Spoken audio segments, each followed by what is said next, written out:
दया के लिए श्री तुलसीदास जी ने प्रयोग किया। कुमाया कछु हानि न औरन की, जो पे जान की नाथ माया करी है। माया, गांव में लोग बोलते कुछ दया माया रखो। माया माने कृपा। इसी अर्थ में भगवान माया मनुष्यम हरिम, जो अपनी माया से मनुष्य बने, कृपा से, कृपा करके। और श्री जानकी जी को जो माया कहा गया उसी रूप में, ब्रह्म जीव बिच माया जैसी। माया माने कृपा। और इसीलिए ब्रज रस रसिक श्री कृष्ण कथा सुधा रस का पान करने कराने वाले लोग माया के साथ एक और शब्द जोड़ते, योग माया। भगवान अपिता रात्रि शरदोत फुल्ल मल्लिका, वीक्षरन्तुम मनश्चक्रे योग माया उपाश्रिता। योग माया उपाश्रिता, ऐसी माया जो भक्त और भगवान के बीच में योग करा दे, जो गोपी और श्री कृष्ण को जोड़ दे।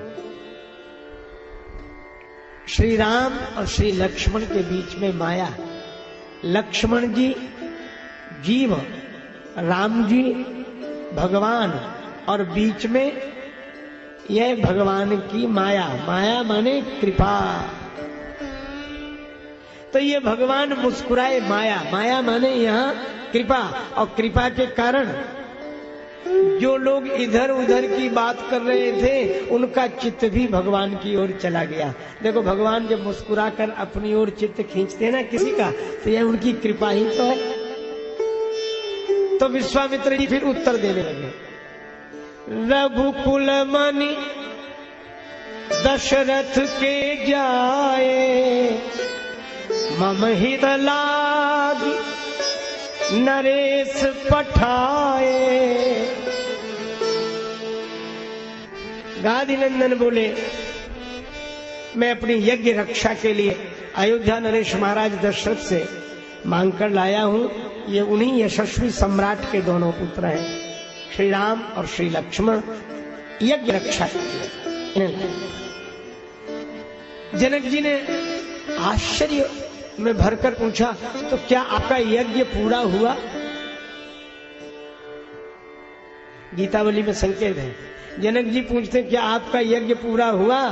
विश्वामित्र जी मुस्कुराकर बोले, हमसे क्या पूछते हो, आपके यहाँ भी यज्ञ है, अनुभव कर लेना। मुनिराज जाग जयो। विश्वामित्र जी बोले, महाराज अनुभव करना। जिसने मेरा यज्ञ पूरा कराया है वही आपका यज्ञ पूरा कराएगा। यह तो हुई व्यवहारिक बात। अब आध्यात्मिक बात भी देखें। विश्वामित्र जी से जनक जी पूछते हैं, ये कौन है? तो विश्वामित्र जी ने कहा कि आपको कौन लगते हैं? जनक जी बोले, ब्रह्म। विश्वामित्र जी बोले, ब्रह्म तो एक है, ये तो दो दिख रहे। जनक जी बोले, स्वरूप से एक, रूप से दो, अनेक रूप रूपाए विष्णवे प्रवेशम।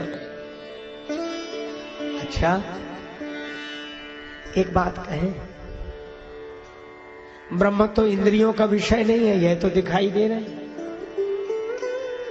जनक जी ने कहा कि इंद्रियां उन तक नहीं पहुंचती, और वे चाहें तो वे तो इंद्रियों तक पहुंच सकते हैं। नयन विषय वो काम है। अच्छा, तो कहाँ? बोले, इनको लेकर चलेंगे नगर में ले आए। ठहराया कहाँ? सुंदर सदन सुखद सब काला, तहाँ बास ले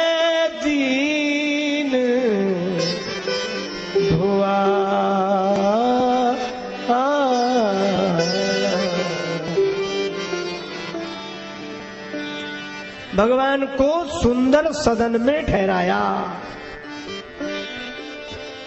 अच्छा, ये सुंदर सदन किसका निवास है? पहले कोई रहता था इसमें? हाँ, रहता था। उसी से लिया है, खाली कराया। हाँ, तहां वास ले दीन, लेकर दिया। तो किससे लिया? जिसका था उससे लिया। तो सुंदर सदन किसका था? सिय निवास सुंदर सदन, शोभा किमी कही जात। सिय निवास, ये श्री सीता जी का निवास स्थल है। श्री सीता जी इसमें रहते हैं। तो ये भवन क्यों लिया गया? इसलिए क्योंकि जनक जी ठहरे ब्रह्मज्ञानी, और ब्रह्मज्ञानी के यहाँ आ गए सगुण साकार भगवान, तो कहाँ ठहराए? तो श्री जानकी जी तो भक्ति है। तो जनक जी ने सोचा कि भक्ति के भवन में भगवान को ठहराए। भगवान को तो भक्ति के भवन में ही ठहराना चाहिए। सीता जी से कहा कि बेटी तुम भवन खाली कर दो, इसमें भगवान ठहर जाए।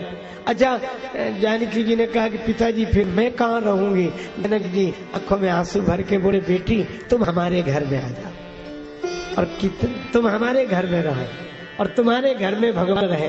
यही तो जीवन की सार्थकता है। तुम चाहे जितने बड़े ज्ञानी हो, पर जीवन तब धन्य होता है कब का जब भक्ति के भवन में भगवान ठहर जाए और भक्ति हमारे भवन में ठहर जाए, तभी जीवन की सार्थकता है। भक्ति में भगवान और हमारे मन में भक्ति। अब भक्ति के भवन में ठहरेंगे तो भक्त वत्सल तो होंगे ही।